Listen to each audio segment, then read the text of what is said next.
You mean to tell me people are borrowing off of their broker's account portfolio and taking that money and investing in the stock market? What have investing become?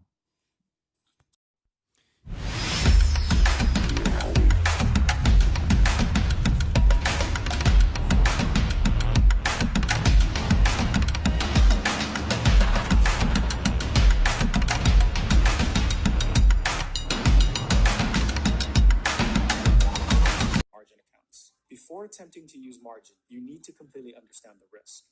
Here's how it works. If you have $100,000, your broker may extend an offer to loan you money, allowing you to purchase up to $200,000 in stock. This represents a 50% margin. Say you purchase 2,000 shares of a stock valued at $100 per share. Here's the risk.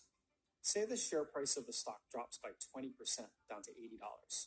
Normally, that's not a big deal. If you believe in the stock, you would simply hold on and eventually it will recover. But when you're using margin, you may be forced to make bad decisions. You still owe $100,000 on margin, but your portfolio value has dropped to $160,000. In most brokerage accounts, the maximum margin allowed is 50%. This means the most you can have outstanding is now down to $80,000. The broker now has a right to demand that you bring your account into compliance. They can either force you to deposit an additional $20,000 in cash to pay down your loan balance, or they can force you to sell stock at the worst possible time, realizing losses on a position that is probably only down temporarily. As a rule, you should be very careful investing with borrowed money. Using leverage can magnify gains, but they can also magnify losses. So, like I said, I am not a financial advisor, but I do invest. And when it comes to investing, I make sure that I invest my money into the stock market, not borrow money. Okay, because I believe in working hard, being patient, and making sure that I see results that will benefit me 100%.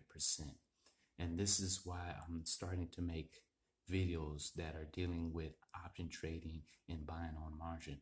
Because if I can get one person to listen to me out of a million people, that's one person that I can save from going into something that they may not be able to get themselves out of.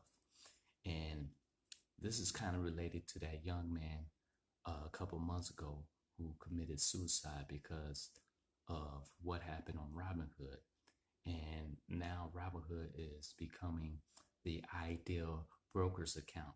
But if you ask me, I believe that Robinhood is totally different from the normal routine of investing, because now it's giving a platform for a investor who may be a person who has very little knowledge of how exactly the stock market works.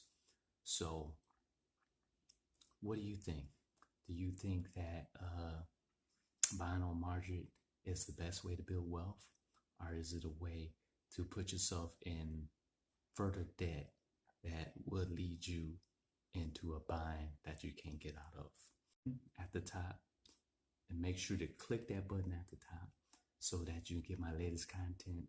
And until then, have a great day, and I hope that someone listened to my warning, because even though you may be choosing stocks that are going up right now, and that makes you build your confidence up that you think you can really beat the market. Well, I have news for you. Okay. You need to make sure that you do not get caught up with what's popular. You always have to venture out and go your own direction or your path, because if you follow everyone else, they will lead you down a road that will cause you to lose all your money. So until then, have a great day.